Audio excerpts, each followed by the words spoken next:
Ang kwentong ito ay hango sa totoong buhay. Mapagpalang araw, Sir Alex. Ako si Ernesto ng Kalakhang, Maynila. Taong 2022 ko pa naisipang ipadala ang aking karanasan na yon, ngunit ngayon lamang na isa katuparan. Ang ibabahagi kong kwento ay karanasan ko mismo, kasama ng aking dalawang kaibigan na taga-Bisaya. Nangyari ito matagal ng panahon. Binata pa kami noon nang maisipan naming magbakasyon sa probinsya ng aking kaibigan. Naitago na lang natin sa pangalang Berto. Taga-Bisaya rin naman nagmula ang aking pamilya, Sir Alex, pero lumaki na ako dito sa Maynila dahil dito nagtatrabaho ang aking mga magulang. Maliit pa lang daw ako nang lumipat kami, hindi ko na maalala. Panahon ng kolehiyo ay naging kaibigan ko si Berto. Nagmula siya sa lalawigan ng Iloilo, partikular sa Dueñas. Nakatira siya sa kanyang kapatid na babae. Ayon sa kanya, ilang taon na umano siyang hindi nakakauwi sa lugar nila ng ate niya. Namimiss na raw nila ang kanilang lugar kung saan sila ipinanganak. O bakit hindi kayo magbakasyon muna? Sa totoo lang, may plano na kami ni ate. Siguro ngayong darating na summer? Hindi pa ako sigurado. Depende na lang kay ate. Narinig naman ng kanyang ate ang pinag-uusapan namin. Kaya bigla na lang itong nagsalita at sabi niya, "Siyempre, matutuloy tayo, no?" E di tuwang-tuwa ang kaibigan kong si Berto. Sabi niya, "Ay uy, sama ka. Maganda magbakasyon dun." "Ha? Talaga? Okay lang dun?" "Oo naman." Sige. Ay tama, si Jojo pala. Isama natin. Sigurado sasama yun." Excited na sagot ko sa aking kaibigang si Berto. Agad naman namin pinuntahan si Junjun. At yun, hindi nga ako nagkamali. Agad itong sumagot at sinabing sasama siya. Tatlo kaming nagkasundo na magpunta o magbakasyon sa probinsya nila Berto dahil gusto rin namin na makapagbakasyon sa lugar na yon. Nais ko rin po talaga makita kung ano ang hitsura ng lalawigan kung saan ako ipinanganak ng aking mga magulang. Masaya ang naging biyahe namin, Sir Alex. Excited dahil unang beses ko makarating sa lalawigan ng Kabisayaan. Matagal-tagal na talaga. Tinanong ko siya kung ayos lang ba talaga sa kanila na magstay kami roon ng ilang linggo. Linggo ang plano namin eh. Ang inaalala ko lang kasi baka hindi welcome na may magstay na mga kaibigan sa kanila. Bakit naman hindi? Pamilya ko yun. Kilala ko sila. Namimiss ko na nga ang pamilya ko eh. At sigurado ako namimiss na rin nila ako. Matutuwa nga sila na kasama ko kayong mga kaibigan ko sa Maynila. Diba sabi mo ilang taon ka nang hindi nakauwi sa inyo? Mag-iisang dekada, tama ba ako? Oo, tama ka nga. Nako, baka hindi na tayo makauwi niyan ha. Baka maligaw tayo dun. Pabirong sagot ko pa sa aking kaibigang si Berto. Sumagot naman siya at sabi niya, "Wala kayong dapat ipag-alala. Kahit medyo nakalimutan ko na, sinisigurado ko sa inyong hindi tayo maliligaw dun. Doon kaya ako ipinanganak, ano ba kayo?" Pagdating na nga namin sa kanilang probinsya, ay talaga namang nanibago kami ni Jojo. Sobrang tahimik doon, Sir Alex, at parabang makulimlim lagi ang kapaligiran. May mga sumalubong sa amin na mga kabaryo lang din nila, na ayon kay Berto, ay mga kamag-anakan lang daw halos yung nagtatawag sa kanya. Hanggang sa marating na nga namin ang bahay nila, pero malayo po talaga yung nilakad namin, sa totoo lang. Yun yung unang pagkakataon na nakaranas kami, Sir Alex, na ganun kahabang lakaran sa tanang buhay ko. Pero sulit naman. Gawa ng kay ganda ng paligid pagmasdan at mababait pa ang mga sumalubong sa amin. May iba, nakatitig lang. Gulat na gulat naman ang pamilya ni Berto, lalo na ang lolo nito sa biglaan naming pag-uwi o pagdating ng kanyang apo. "Uy, mukhang si Berto yan ah. Berto, ikaw nga. Uy, Berto. Uy, payakap apo." Sumalubong ang kanyang lolo na matanda na pero maliksi pa kung kumilos. Niyakap niya ang kaibigan naming si Berto. Mahigpit niya rin na niyakap ang kanyang lolo at mga magulang. Sa tagal ba naman ng panahon na hindi sila nagkita-kita. Kaya ayon, hindi napigilan na maluha pati kami. Agad kaming ipinakilala ni Berto sa kanyang lolo at mga magulang, pati na sa mga tiyuhin nito. Anay, sila po yung mga kaibigan ko sa Maynila, Lolo, si Jojo at si Ernesto. Oy, mabutit nakapasyal kayo. Ay, pasensya na kayo mga anak ha, mga apo ko. Matagal kaming hindi nagkita-kita. Kaya nga po naiyak din po kami sa inyo. O siya, pasok-pasok at marami pa tayong gagawin. Nagmano muna kami sa kanila. Natuwa naman silang lahat, Sir Alex, dahil sinamahan namin si Berto na magbakasyon sa lugar na yon. Maya-maya pa'y dumating ang mga kamag-anakan nila na sumalubong sa amin sa daan kanina. May dala silang galon ng tuba at ang isa naman ay may hawak na malaking isda. Agad nila itong inihaw. Pagkatapos ay nag-inuman kami, Sir Alex, matapos makakain. Kakaiba nga naman ang mga tao sa probinsya. Malayong malayo sa syudad tulad sa amin sa Maynila. Sa unang pagkakataon ay nakatikim kami ng tuba, Sir Alex, ni Jojo. Talaga namang nasarapan kami. Matamis na medyo maasim-asim. Nagustuhan ko talaga ang lasa. Akala ko pa nga noon lasang suka Pero hindi. Sobrang sarap pala ng tuba. Ang sarap naman po nito. Parang soft drinks lang na Sprite. Medyo maasim-asim nga lang ng konti pero ang sarap pala talaga ng tuba, no? Ngayon lang ako nakatikim nito. Tama, iho. Masarap talaga ang tuba. Marami yan dito, magsasawa ka. Talaga po, Manong. Parang sarap araw-arawin to Oo, marami. Pero ihanda niyo ang inyong sarili dahil kapag iinom kayo ng tubig dyan, nako, pabalik-balik talaga kayo sa palikuran. Sagot ng tiyuhin ni Berto. Ang palikuran naman doon ay malayo sa bahay nila tapos sako lang ang dingding. Bagong karanasan naman yun para sa amin. Gabi na noon walang kuryente.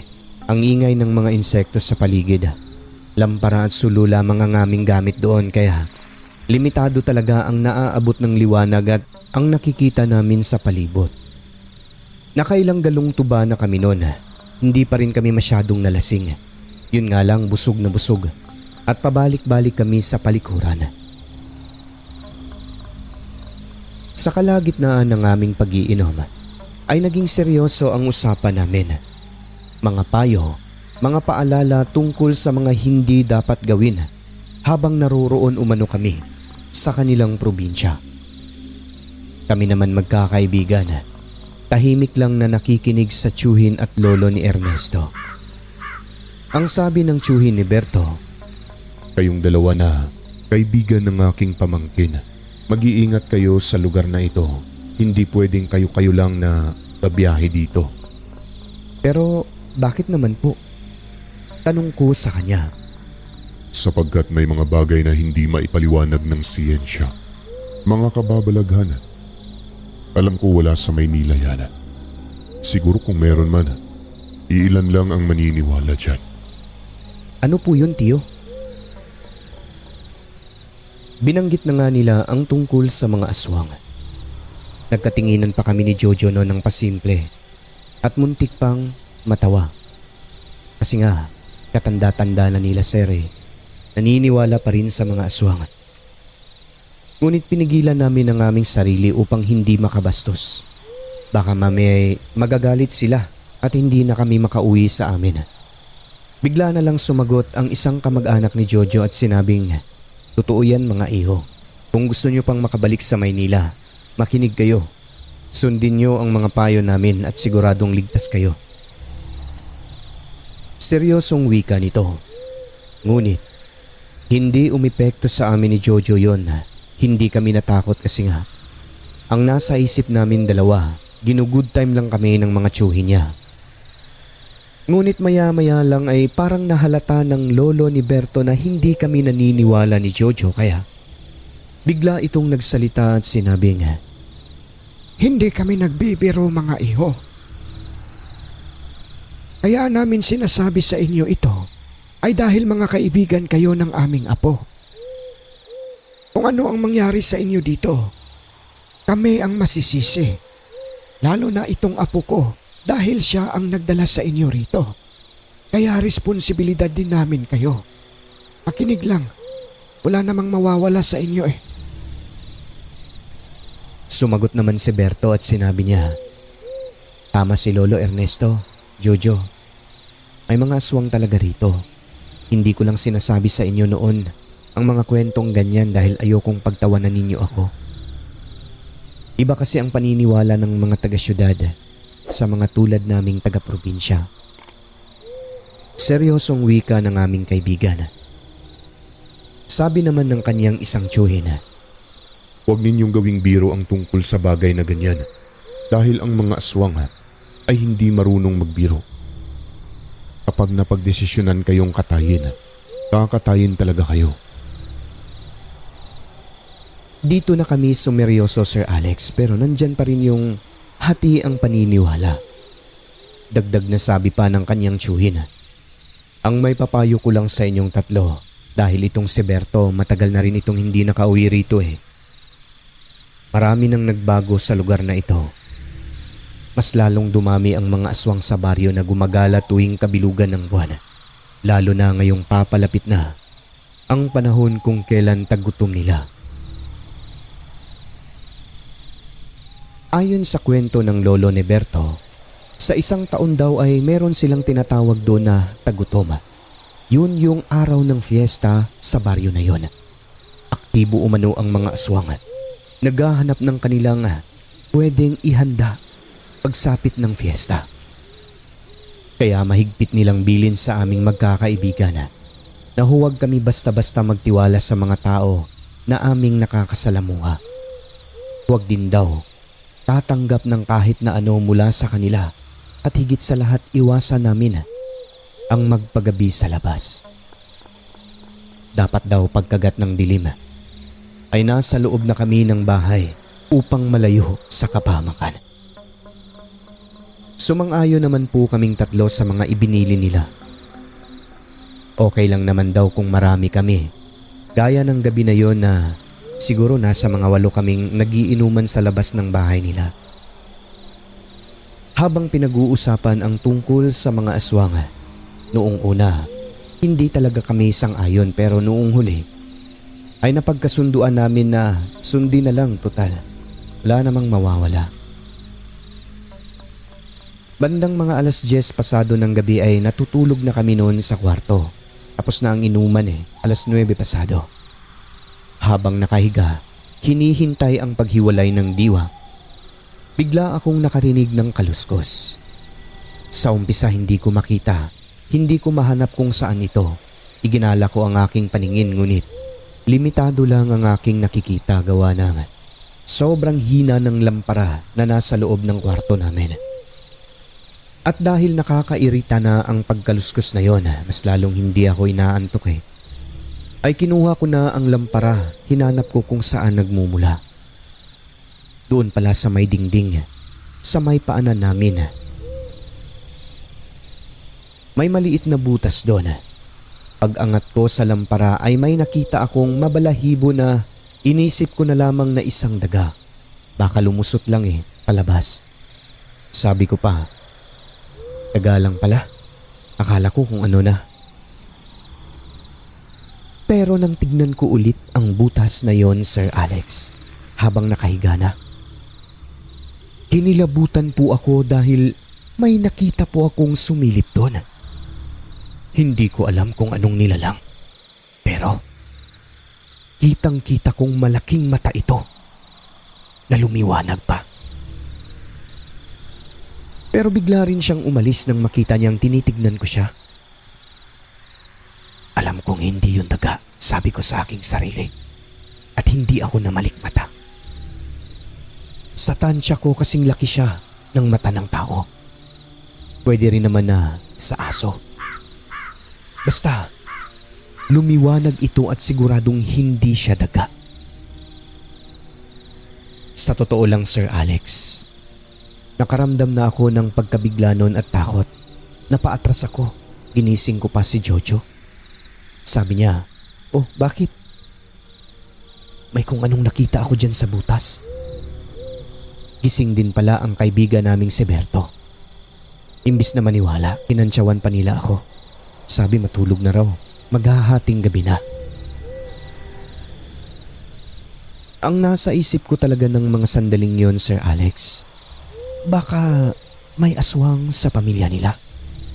Pero tiwala naman ako sa kaibigan namin At alam kong hindi niya kami ipapahama kaya kampante lang ako. Isinantabi ko na lang ang aking takot noon, Sir Alex. Ang nasa isip ko, 3 naman kami sa kwarto May aswang na papasok, patay siya sa amin Kinabukasan noon, hindi ko na lang sinabi yung narinig ko at nakita kagabi. Baka kantsawan naman ako ng mga loko. Nagpunta kami sa bayan. Bumili kami ng pagkain na kakailanganin sa pagluluto. Pansin namin na yung mga taong nakakasalubong namin sa daanan, Sir Alex, palabas ng baryo. Lalo na yung hindi nakakakilala kay Berto. Titig na titig sila sa amin. Siguro ang nasa isip ng iba nun, mga dayo kaming lahat. Naayon kay Berto, sa tagal ba naman ng panahon na nawala siya sa naturang lugar ay nanibago rin siya sa dami ng mga bagong mukha sa baryo na yon. Habang nagmemeryenda kami sa isang pwesto roon na may nagtitinda ng halo-halo, ay may nakilala kaming mga babae, 3 sila. Di dahil gentleman, sir, taga Maynila. Yun bang dala na pasikat, sir, ba kasi nga magaganda yung babae. Crush na crush ko rin yung isa nun. Nilibre namin sila ng halo-halo. Makikita mo talaga ang tunay na ganda ng babae kapag walang make-up. Iba talaga yung mga probinsyana, Sir Alex. Tunay ang kagandahan nila. Yung mga kaibigan namin sa syudad, nako, punong-puno ng mga pangtapal ang mukha. Kaya pag natanggal yon, wala na, iba na ang hitsura. At yun nga, naging magkaibigan na kami ng mga babaeng iyon. Sila si Mika, Karen at Mierna kung hindi ako nagkakamali. Simula noon ay nagkikita-kita na kami tuwing hapon sa halu-haluan. Kada 3:00. Makalipas lang ang ilang araw, inaya nila kami na dumalaw naman sa kanila dahil maganda raw ang lugar nila at may gaganapin na konting salo-salo. Bukas na? Tanong ko pa kay Mierna na crush ko. Sagot nito, "Oo, kasi kaarawan ng nanay ko bukas. Kung ayaw nyo, pipilitin ko talaga kayong 3. Bahala kayo dyan." Ako okay lang ako. Kayo, Jo? Ikaw, Berto, kasi taga rito ka naman. "Oo, walang problema sa akin." Sige, punta kami bukas." Pumayag kami dahil kabilang baryo lang naman ito. Sabi nila, hindi gaanong kalayuan mula sa baryo nila Berto. Kinabukasan bago mag-10 ng umaga, ay magkasama na nga kaming sumakay ng tricycle papunta kay Karen. Wala kaming dala na kahit na isang damit dahil akala namin malapit lang at balak namin talaga na umuwi bago maggabi. Hindi na rin kami nagpaalam dahil malapit lang daw naman. Ang pagkakaalam lang ng tatay ni Ernesto, sa kabayanan lang kami gumalagala. Alam niyo, sir, masaya silang kausap. Yun bang parang makakalimutan mo yung iniisip mo. Katunayan, sa sobrang kwela at ingay nila ay hindi namin nabatid na ang layo-layo na pala ng binyahe namin. Na hindi man lang namin namalayan, dumating na pala kami sa baryo nila. Pagbaba ng tricycle, napapalibutan na pala kami ng mga malalagong halaman at mga punong kahoy. Dito na ba tayo? Ba't parang ang bilis? Anong oras na? Tanong ko pa sa mga babae. Mag-aalas 12 na. Ha? 2 oras mahigit ang binyahe natin? Oo. Kung sa bagay, sumakay tayo ng jeep tapos sumakay ng tricycle. Akala ko ba malapit lang? Ang layo naman pala. Hindi, malapit lang. Kasi nga lubak-lubak ang daan at saka mabagal ang tricycle, no? Kaya Parang sa tingin nyo malayo pero malapit lang. Naglakad pa kami, Sir Alex. Pinagmamasdan namin ang paligid, parang nakakatakot dahil mukhang walang nakatira. Mga ilang daang metro rin ang nilakad namin bago narating ang mismong lugar nila Karen. At nang dumating na nga kami sa kanila, may mga taong nag-uumpukan doon. Yun bang parang nagchichismis din, Sir Alex? Sa kanilang lahat, ang nanay at tatay lang ni Karen ang nag-welcome sa amin. Ang iba, nakatitig lang na parang sobrang seryoso. Uy, may mga bisita tayo. Bungad pa ng nanay ni Karen. Opo, Nay. Mga bagong kaibigan po namin sila sa kabilang baryo. Inimbita ko sila, Nay, sa birthday mo. Di ba kaarawan mo po ngayon? Ah, oo. O sige, tuloy. Pasok kayo. At yun na nga, pumwesto lang kami sa labas ng bahay sa mga upuang kawayan.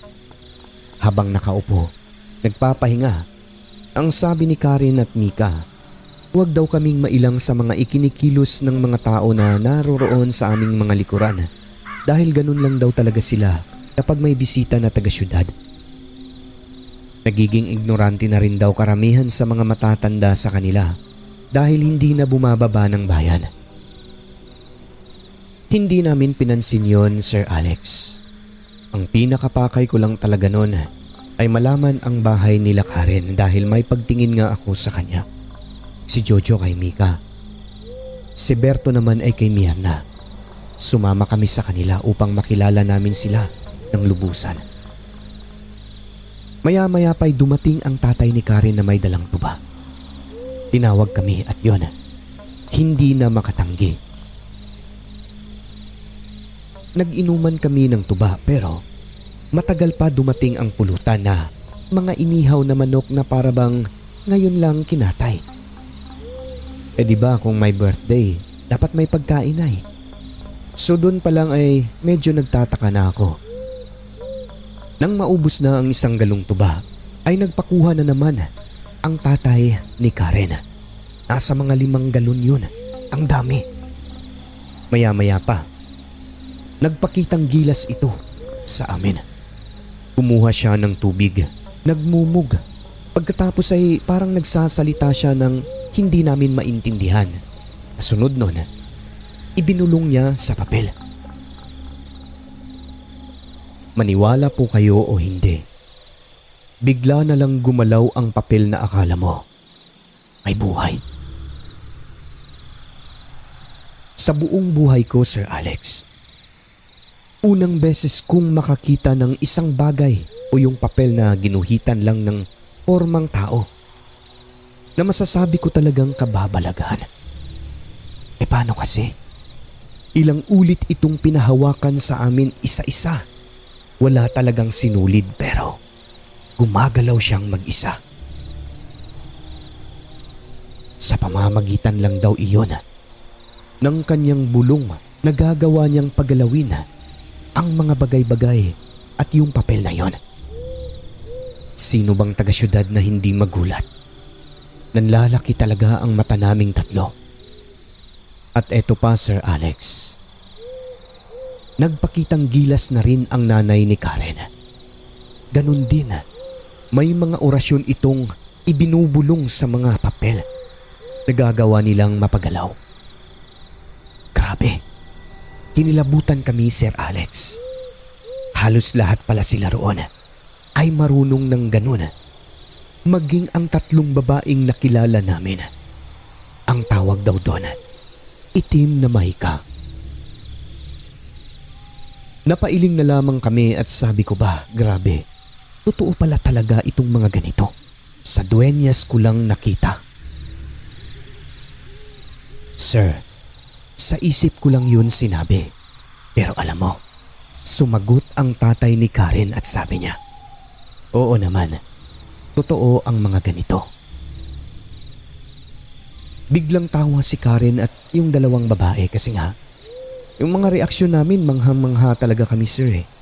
At makikita rin siguro yung takot sa mga mukha namin. Ilang sandali pa Biglang nagtanong si Jojo at sabi niya, "Manong, totoo rin ba yung mga aswang?" Biglang napatingin sa kanya ang tatay ni Karen na yun bang parang ang talas-talas ng mata at napalunok pa ng laway. Sagot nito, "Oo, totoo sila. Nagkalat lang sila kahit saan sa Pilipinas. Kahit dito, mamayang gabi ay meron nga eh." Nagkatinginan kaming tatlo, Sir Alex, sa sinabi niya. Pero bigla rin naman niyang binawi kasi sinitsitan siya ni Karen. "Biro lang naman mga utoy. Walang aswang dito ah. Sa ibang lugar lang yan sila sa mga bundok na kung saan hindi sila mabisto ng mga tao." "Oh, tagay." Kinakabahan na kami noon, Sir Alex, lalo pat may iba pang mga kalalakihan na parang nakaabang lang sa likuran. Meron pa sa unahan. Hindi na ako mapakali kasi kanina pa akong nakakaramdam ng mabigat pagdating pa lang sa lugar na yon. Tapos yung mga tao pa sa paligid. Para bang kami lang ang binabantayan. Una, hindi namin pinapansin eh. Ngunit nung pinag-uusapan na namin ang tungkol sa aswang, may isa doon, sir, na matanda ang nakakuha sa aking atensyon. Matandang babae ito. Kitang-kita ko, nakadungaw siya sa maliit na kubo sa unahan na kanina pang halos hindi kumukurap na nakatitig lang sa amin. Noong pinag-uusapan namin ang aswang, ay bigla na lang umiling-iling na parang isang hayop, parang aso. Yung parang may kung ano ba sa tenga. Pagkatapos ay humaba ang kanyang dila. Tama po ang narinig ninyo. Uulitin ko. Humaba ang kanyang dila. Hindi lang pala ako ang nakakita kundi maging si Berto. Nang mga sandali na yon, sobrang kinakabahan na talaga ako, Sir Alex. Yung mga buhok ko sa aking batok, maninindig na talaga eh. E di pa simple ko silang inaya na umuwi na. Nagpaalam pa ako sa mga babae. Pero ang sabi nila, doon na raw kami matutulog. Tabi-tabi raw kami, Sir Alex. Yun bang nang aakit? Pero hindi talaga kami nagpadala. Pasimple kong tinuro kay Jojo yung nakita kong matanda na humaba ang dila. Ayun, dali-dali na kaming nagsitayuan at nagpaalam na umuwi. Una, sir, hindi sila pumayag. Tapos yung mga kalalakihan sa paligid ay paisa-isa rin na nagsisitayuan. Pawis na ang buong katawan namin sa sobrang kilabot sa posibleng mangyari. Makauwi pa kaya kami? Akala ko mamamatay na kami doon, Sir Alex, dahil nakita ko na ang isa sa mga lalaki ay may dala ng lubid na naglalakad papunta sa aming kinaroroonan. Ang diskarte ni Berto, nakakamangha rin. Ang sabi niya, Manong, hindi po pwede na dito kami matutulog kasi ang paalam namin dito lang sa inyo eh. Uuwi rin kami agad kasi may tatrabahuin pa po kami sa barangay bukas. Baka mamaya puntahan kami rito eh." Ganun ba? "Opo eh." "Sino pala ang tatay mo?" Nagbanggit ang kaibigan ko ng pangalan at apelyido, Sir Alex. Bigla na lang nagbago ang timpla ng mukha at ang tono ng tatay ni Karen. Ganun ba? O sige. Balik kayo sa susunod ha. Siyempre naman po, Manong. Ang sarap-sarap ng tuba eh. Sige, naiintindihan ko. Kasabay ng pagsasalita ng tatay ni Karen, ay nakita kong pasimpleng nagsenyas ang tatay ni Karen doon sa lalaking may dalang itak at yung isa na may dalang lubid. Nagkunwari agad na may pinuputol kuno na maliit na sanga sa punong kahoy yung tao na yon. Tapos kunyari, tinatali naman nung isa ang lubid sa puno na wala naman purpose. Matapos nun, sir, ay agad na kaming umalis nilisan na namin ang lugar na yon. Hinatid pa nga kami ng mga babae sa labasan kung saan makakasakay ng tricycle. Sobrang nakaginhawa kami ng maayos. Nangatal pati boses namin noon kaya hindi masyadong nagsasalita upang hindi mahalata ng mga babae na akala nila babalik pa kami. Ipinagtataka ko sa sinabi ni Berto, hindi kanyang apelyido ang binanggit niya sa tatay ni Karen. Noong nakasakay na kami ng tricycle matapos ang ilang oras na paglalakad, ay dito na sinabi ni Berto ang kanyang binanggit na pangalan at apelyido. Ang kapitan pala ng barangay ang sinabi niya. Kaya pala natakot ang tatay ni Karen kasi ang kapitan na yon, Sir Alex, sa baryo ay known din pala na mga lahi ng aswang doon. Grabe, napailing na lamang ako. Pati pala kapitan sa barangay nila mga lahi din pala ng aswang. Dito na namin naintindihan. Kaya pala ganun na lang ang paalala ng mga magulang ni Berto at lolo niya sa amin sa lugar na yon. Mag-iingat sa mga nakakasalamuha. Ay dahil totoo nga pala na nagkalat ang aswang sa lugar na yon. Mabuti na lamang po talaga, Sir Alex, ay nakatakas kami sa kabilang baryo na tingin namin ay puro mga aswang ang nakatira. Kung hindi, malamang sa malamang, kami siguro yung itatali sa lubid na hawak ng lalaki. Siguro ay ginawa na kaming pagkain sa baryo na yon. Kung hindi nakahanap ng paraan ang kaibigan naming si Berto. Nang dahil sa pangyayari, Sir Alex, ay agad kaming umuwi 3 pabalik ng Maynila.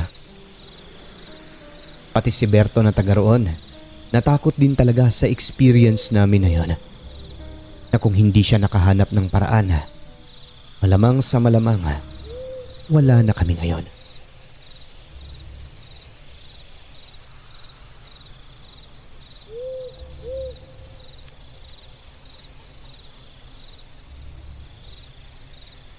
Ako nga pala si Abing at magbabahagi po ako ng kwentong aswang. Dito sa lugar namin kung saan kami nakatira ng asawa ko, tahimik dahil yung mga college student lumuluwas ng bayan para doon mag-aral. May mga bata naman pero minsan lang sila naglalaro. Masisipag kasi ang kabataan dito sapagkat tumutulong sa mga gawaing bahay. At isa pa, hindi magkakalapit ang mga kabahayan dito. Nasa probinsya kasi malayo sa syudad. Meron kaming kapitbahay na may edad na at nag-iisa lang po itong nakatira sa kanyang kubo. Siya si Manang Ruth. May anak siyang 2 lalaki pero sa kabilang kubo nakatira. Mga sugarol sa sabong at ang isa ay laging wala sa kanila. Hiwalay yung nanay nila na nagkakasakit na that time kaya nakahiga na lang ito sa kama ng kanyang kwarto. Pero binibisita naman nila at pinagluluto ng pagkain. Tapos hindi naman masyadong malayo yung kubo ng magkapatid sa kubo ng nanay nila. Yung bintana ng kwarto malaki na tukod-tukod lang. Kapag nakabukas ito, makikita mo ang loob ng kanilang kwarto mula sa amin. Isang araw, bumisita ang mga magulang ko dahil kaarawan ko noon. Doon sila nagpalipas ng gabi kasi malayo ang bahay namin. Yung binan ko ng hapon na yon ay umuwi sila dahil malapit lang naman. Napadaan yung magkapatid sa amin na kapitbahay yung anak ng matanda. Kaya tinawag ko at pinakain. Sabi ko sa kanila, mamaya ba Junjun, pagkatapos nyo hatiran nyo ng pagkain si nanay nyo? Opo ate. Kamusta na pala si nanay ninyo? Ayun, laging nahiga. Nagkakasakit pero may iniinom naman po siyang gamot at okay naman po. Nag-iisa lang siya dyan sa kwarto niya. Opo ate. Mas gusto niya kasi na ganyan. Pero pinupuntahan naman namin yan araw-araw. Pinagluluto. Matapos nilang kumain ay pinahatiran ko na kagad ng pagkain ng kanilang inay. Pagbalik ni Junjun para isoli yung gamit. Salamat ate, sabi ni mama happy birthday daw. Okay Jun, salamat. Pagkatapos nun ay bumalik na si Junjun sa kanila. Pero yung kapatid niya, nakipag-inuman pa kina tatay. Umuwi ito gabi na kasi medyo nalasing na. Bandang mga 12:00 ng hating gabi, nagising ang tatay ko dahil may narinig daw siyang kakaibang ingay sa hindi kalayuan. Nakaramdam na rin ng pagkaihi kaya ayun, lumabas siya kasi yung CR namin ay nasa labas. At habang nagpaparaos, nakatingin naman siya sa bahay ng matandang kapitbahay namin na si Manang Ruth dahil nakabukas ang bintana ng kwarto nito. Wala silang kuryente pero maliwanag ang loob ng kwarto sa kadahilan ng malaki yung sulo na ginagamit nila. Nagtataka pa si tatay dahil may parang babaeng nakatayo sa loob ng kwarto na animoy sumasayaw. At siya nga pala, ang tatay ko ay may nunal sa mata kaya nakakakita siya ng mga bagay na hindi nakikita ng iba. So ayun na nga. Dala ng pagtataka, lumapit siya ng konti dahil kakaiba umano yung nakikita niya sa kwarto ng matanda. Nakaitim na babae, natusok-tusok daw ang buhok tapos parang gumagalaw o sumasayaw na nakaharap sa kama ng matandang nakahiga. Hindi naman daw pwedeng si Manang Ruth yun buhat ng nakahiga na lamang siya that time. Nagkubli si tatay sa puno ng niyog habang pinagmamasdan ang babae. Bali lumapit siya ng konti doon sa bahay nila. Hindi niya makita ang mukha gawa ng buhaghag ang buhok nito na nakatabon dito. At dahil nakita ni Papa na nandoon lang din yung matanda nakahiga sa kama at hindi kilala yung babaeng kung ano, dali-dali siyang bumalik at kinuha ang kutsilyo na yari sa tanso. Ang patalim na yon, galing pa sa Batangas na binili ni tatay sa kaibigan na panglaban daw sa aswang. Ginising niya rin ang aking asawa kaya dalawa sila ang nagtungo sa bahay ni Manang Ruth.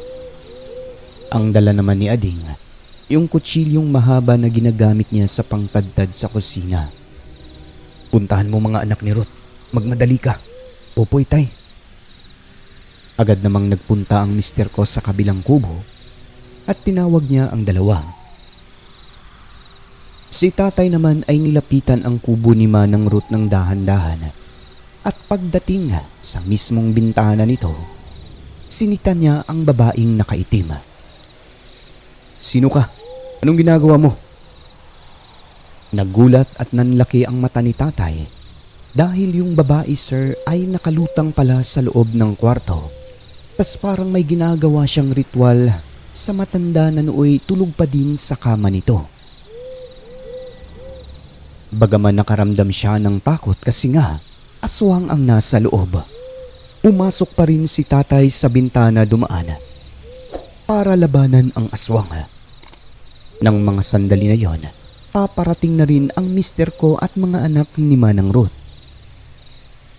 Pero bago sila makarating, nagdumog si tatay at ang aswang sa loob. Ang babaeng nakaitim, umiiwas sa kanya para hindi matamaan ng patalim. Yung mga buhok daw nito, sumusuksok sa kanyang mata at ilong pero lumalaban si tatay kaya bago ito makawala, nasaksak niya ng mga 3 beses.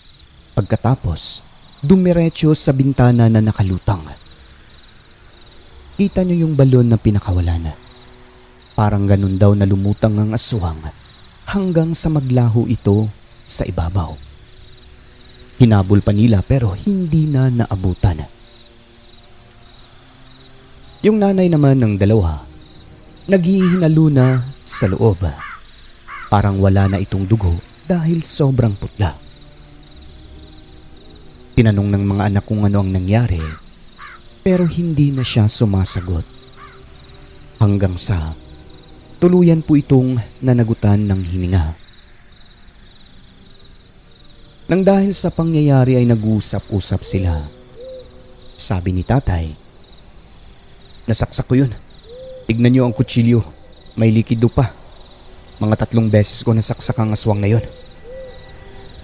Sabi naman ng 2 anak ni Manang Ruth at ng mister ko, may suspect daw silang mangtas na aswang sa kabila. Kaya napagkasunduan nila na puntahan ito pagka lumiwanag na. Sumama na rin yung ilang kapitbahay nila kasi nga nasyak sila sa nangyari. Sino ba naman hindi masyasyak nun? Matanda na inaswang pa.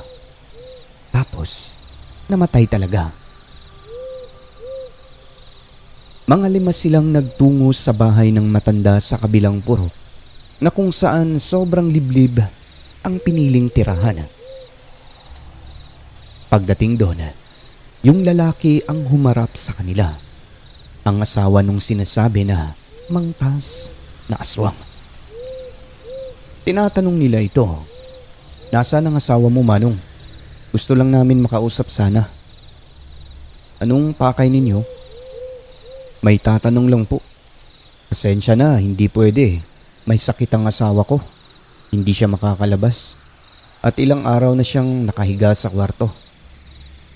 Sa timpla pa lang ng mukha ng lalaki, alam mong may tinatago ito kasi umagang umaga, pinagpapawisan daw ng todo kahit na malamig naman ang klema. Tapos, nabubulol magsalita. Yun bang taong alam mong nagsisinungaling? Pero ang nakapagpukaw sa kanilang atensyon, meron daw tela na hawak ang lalaki paglabas nito na may bahid ng dugo na agad nitong tinago sa kanyang likod para hindi makita nila tatay. At dahil wala naman silang mapala kasi nga hindi daw lumalabas, sabi na lang ni tatay, "Sige Manong, hindi bali na lang." Umalis na lang sila at ayon sa kanya, posibleng ang aswang nga na yun ang nasaksak ni Itay ng 3 beses. Klaro kasi sa mukha ng lalaki na parang may tinatago talaga ito. Nagulat na lang kami makalipas ang 1 araw, namatay ang bantog na aswang. Wala kaming nalamang dahilan nun, basta bigla na lang daw namatay. Matapos nun ay umalis ang lalaki sa lugar at tingin ng mga tao, tulad ng asawa niya, aswang din ito. Sa tuwing magkukwento si tatay, inikilabutan talaga ako lalo na kapag gagayahin niya ang sayaw na yun ng aswang.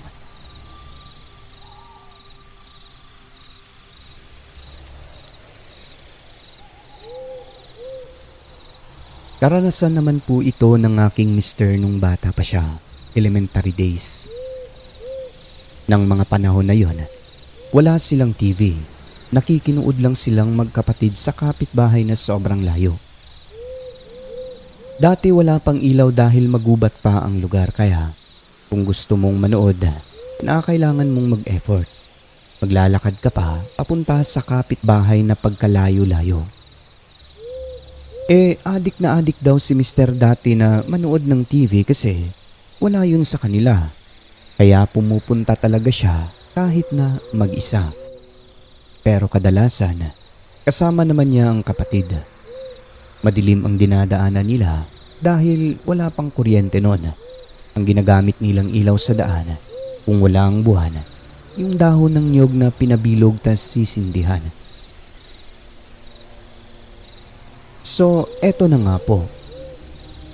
Sabado ng gabi, pumunta si Ading sa kabarangay nila mag-isa dahil ang mga kapatid niya noon ay may sakit.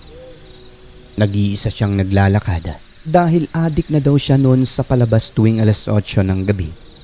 Kaya 7:00 pa lang ay nandoon na siya nag-aabang sa paborito niyang teleserye. May hinanda na siyang dahon ng niyog sa labas para sa pag-uwi niya mamaya. Matapos nga noon ay umuwi na si Ading. Maliwanag ang buwan kaya yung dahon ng niyog na binilog niya pagdating sa may bandang walang kabahayan na ubos na, hindi niya muna sinindihan ang isa.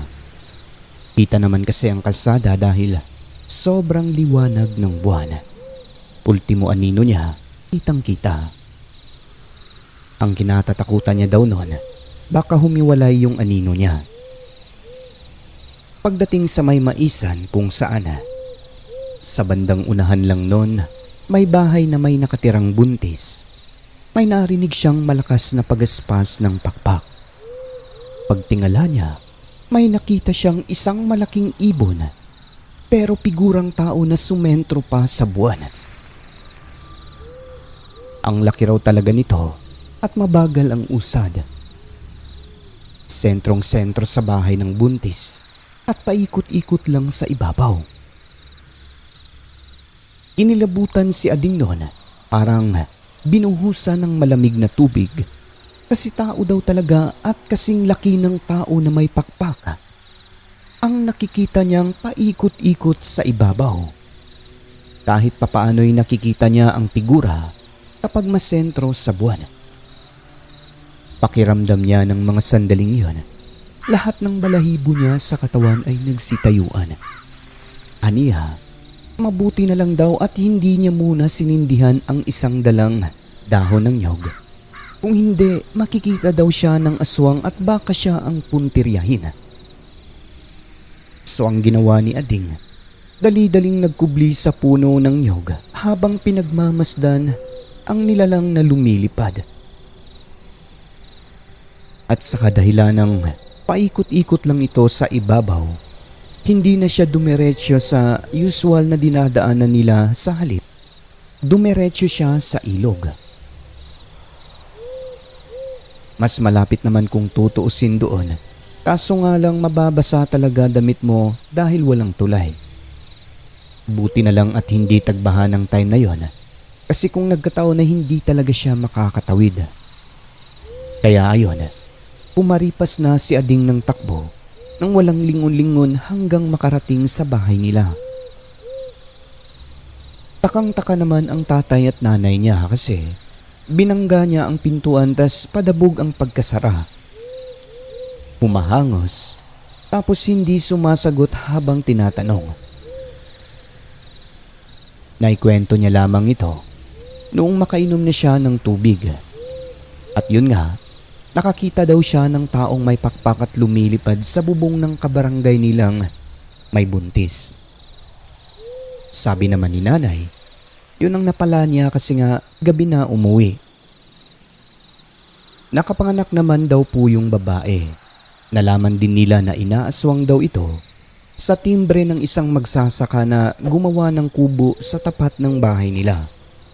Sabi daw ng magsasakang yon, isang gabi habang nagsasara yung buntis ng bintana, tas lumabas dahil may naiwang damit sa sampayan, nakita daw nung magsasaka na may malaking pakpak na dumapo sa puno ng duhat malapit sa bahay nila.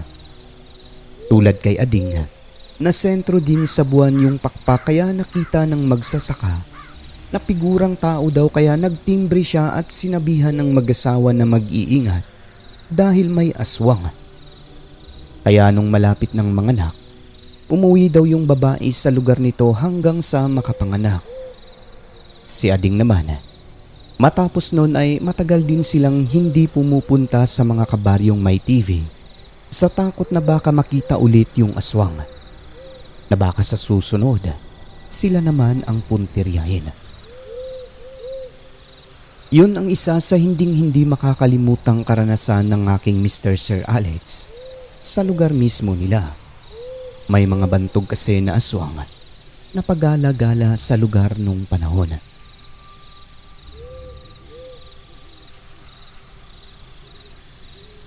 At ito naman po bonus story natin.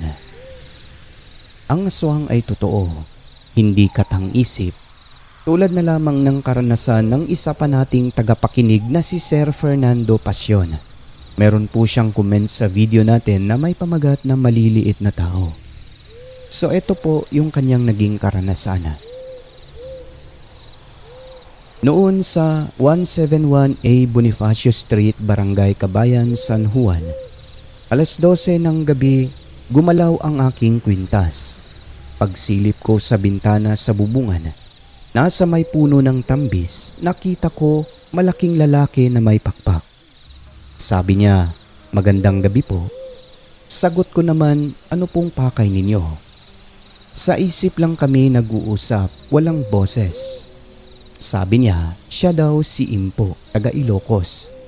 Sabi niya kung pwede patayin kapitbahay namin dahil marami daw ginawa sa Ilocos ang tao na yon. Sabi ko naman, sige. Sagot ni Impo, "Salamat."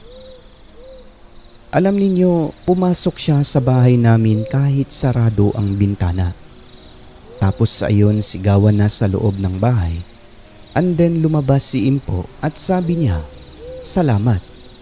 Kung kailangan ko siya, tawagin ko lang daw." Kinabukasan, patay nga ang lalaking kapitbahay namin.